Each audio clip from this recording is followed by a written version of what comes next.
evening.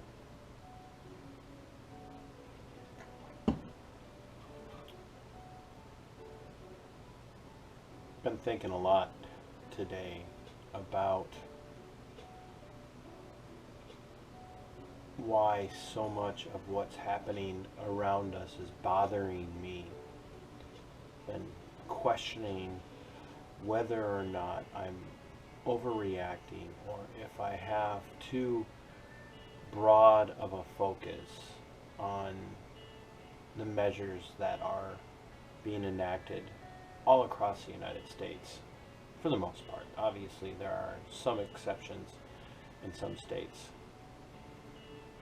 And I've been wondering today if maybe I'm not showing the right amount of respect to the governor.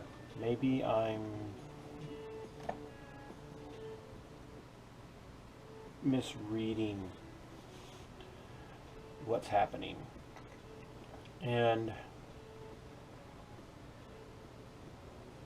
the more I thought about it, the more I became convinced that I'm on to something here. I'm on the right track. And that doesn't always happen. I spend a lot of time doubting positions that I take. Sometimes that works to my benefit, and other times it's a cause of much consternation in my life. But the more I thought about it, the more I thought about the state and the condition of the United States, the State of the Union, if you will, the more I thought about bringing my faith to bear on my position, the more I became convinced that I'm on the right track, like I already said. And so I want to read something here. Most of you will be familiar with it, and for those of you that aren't, you'll figure it out in a short time.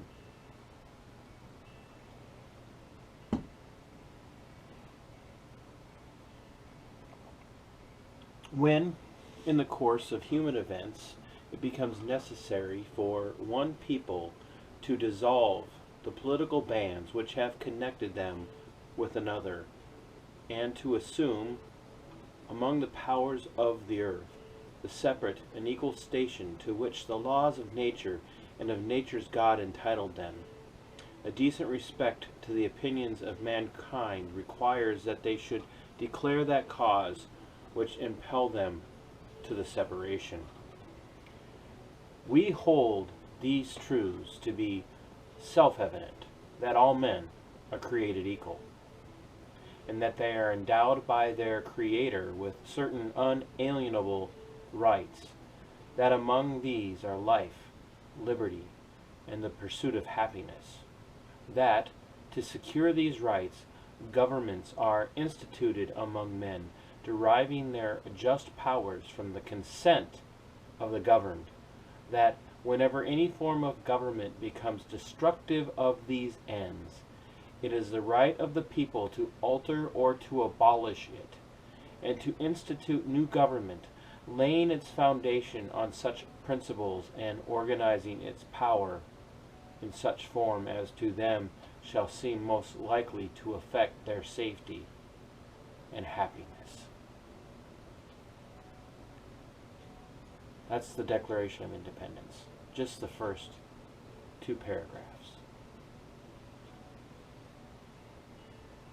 I want us to think for a minute on what the fathers of this once great and proud nation had to say. We hold these truths to be self-evident. That means they're naturally observable. We don't need somebody to come along and point them out to us. The natural condition of man is to tend towards these truths. And what are those truths?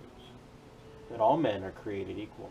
So even for all of the faults in the history of the United States, any equality that we have today flows from the Declaration of Independence, in the sense that it's recognized there, and that's what spurred on the men who founded this country. That they are endowed by their Creator with certain unalienable rights. They can't be stripped away. They can't be taken away. It doesn't say taken away if there's a certain set of circumstances. It says they're unalienable. They cannot be removed. They cannot be made foreign to the people. That among these are life and liberty and the pursuit of happiness. That means that we have the right that cannot be stripped away. A right, a whole set of rights that cannot be stripped away for any cause whatsoever, no matter what the situation might be. That we're each individually entitled to life, liberty, and the pursuit of happiness. It doesn't say that rights can be stripped away to afford life and happiness to other people. It says that among those truths are life, liberty, and the pursuit of happiness.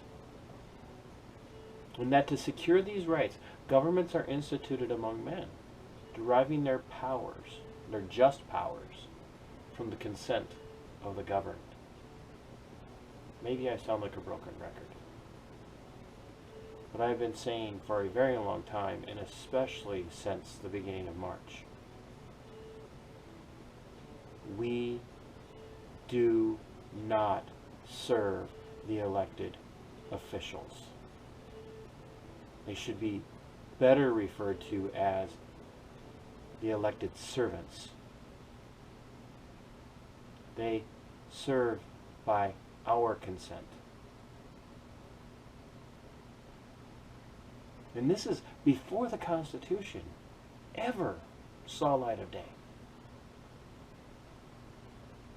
This document that impelled the founders of this once great nation to rebel, if you will, against the tyranny of King George and the tyranny of the English Parliament and the English Empire, against the tyrannical rule of the military of Great Britain, that at a whim would come in and crush entire towns and villages if they felt that there was one person who might be a rebel in its midst.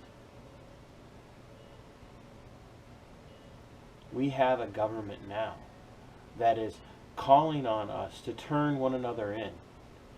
If there's somebody that's not obeying the stay-at-home order, if you feel like somebody's not practicing their shelter in place in the right and safe way.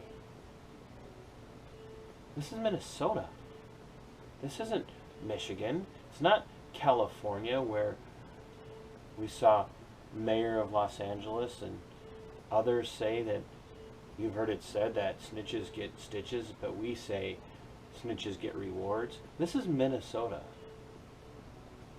Remember that old saying of Minnesota nice? But now our ruling class is asking people to turn us in. Now, how often is it happening? I don't know. That's not the question. The question is, why? Why would they do that? They're trying to divide us. They want us to not trust each other. They want us to be at odds with one another. But to what end? For what cause? For what purpose? Because the people that don't trust each other will never band together and stand up for what is right. And that's their rights. Notice I didn't say take back our rights, but to stand up for what is right. They can't strip away from us something they don't have the power to give. And it's only through shallowness and vanity that any of us go along with any of the unconstitutional actions, any of the things that are being done in the name of safety. See, safety doesn't override liberty. Safety doesn't override the pursuit of happiness. In fact, I would argue that safety cannot be had without liberty and the pursuit of happiness. Sure, they can order us to stay home. They can order us to stay behind locked doors. But there's no happiness in that. Not in the mindset of the world. There's no real happiness in that. And there's definitely no liberty. And so when you strip away the liberty for the sake of safety, you don't have safety anymore. You have incarceration. We don't have any cause to kowtow and bow to a group of people who we allow to serve at our leisure, when the things that they're doing and the way that they're doing it clearly violate and usurp the people who have consented to allow them into the positions that they hold. Minnesota, rise up. Get out there. Go back to your lives. Do what's best for you, no matter what that might be, within the bounds of the law. But get out there. Get this economy going again. Live out the rights that have been granted to you by the God of nature. It's far past time